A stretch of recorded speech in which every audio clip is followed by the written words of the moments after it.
Hello, lovelies. I'm Alana Webster, and this is Hollywood Makeover. It's a gorgeous day here in LA, and we've got a great show in store for you.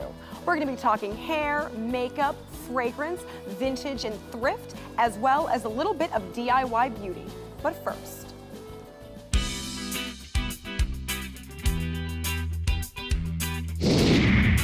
Samara from Naples is going to her first wedding as an adult. I think that just means it's her first wedding without parents. She doesn't have a lot of money to spend, but she wants to look like $1,000,000. And who doesn't? She's meeting up with a bunch of old friends from elementary school and high school, and she wants to pack a wow factor with what she wears. Not to worry, I've got a couple of ideas for you. In terms of weddings, first things first, read the invitation closely. See what the dress code calls for. Is it white tie, black tie, cocktail, casual? Go ahead and gauge that. If you're not quite sure or the invitation doesn't specify, feel free to email or call the couple that's getting married. More than likely, they'll tell you the aesthetic that they're looking to go for. Secondly, pay attention to where the ceremony and the reception are. If the ceremony is held in a place of worship, like a church, mosque, temple, synagogue, be respectful of that. Bring a backup option to maybe wrap around your shoulders if your dress is plunging, or to put over your knees if the dress is short.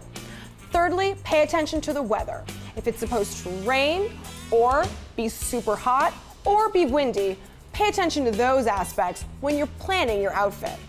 All of that said, it's easy to look like $1,000,000 when you don't have it. I like to go for heavy embellishments. They pack a serious wow factor, like this dress right here. I recently wore it to my friend Katie and Dennis's wedding in Carpinteria, California. I like to avoid light colors like whites and blues and pinks at a wedding because it distracts from the bride. And after all, it is her moment, and we don't want to pull away from her. So I decided to go with a nude. Instead of wearing sequins, which again pulls away from the bride, I went with some heavy beading on the front and on the back. The wedding was held in a church, so I went ahead and brought a pashmina to throw over my shoulders and cover the plunging V. It packed a super punch, and I got compliments all night long. If you're looking to replicate this look, it's easy. Go out to your favorite department store and look for dresses that are easy to accessorize but in a basic color or color scheme. Here I've got nude and black. It's easy to accessorize, and you can wear it time and time again, re-accessorizing it with different shoes, necklaces, earrings, and bracelets. That way the dress always looks kind of different if you happen to run into someone who's seeing the dress for a second or third time. It's totally fine to re-wear. I also wore this dress to my cousin Erin's wedding. It's double layered. It's got a nice slip underneath to protect from any possible wardrobe malfunctions, with a lace overlay with embroidery and appliques. I like to go this route because the fabric says a little bit of something about my personality. Versus it being just a little black dress, there's something interesting to look at, something that pulls the eye, a focal point to the dress. I always like to play with interesting necklines.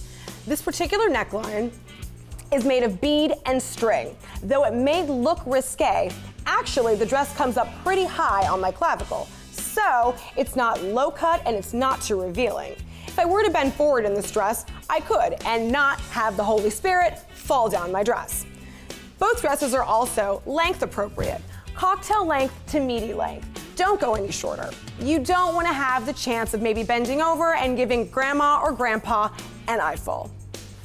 I mean, hey, be respectful. This is a wedding after all.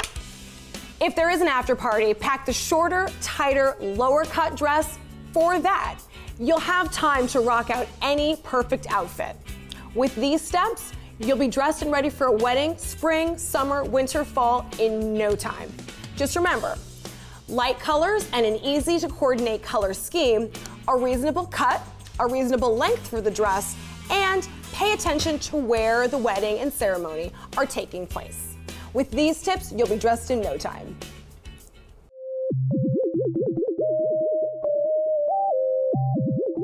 Hi, this is Philip from Possible Style, looking to show you the shirt of the week.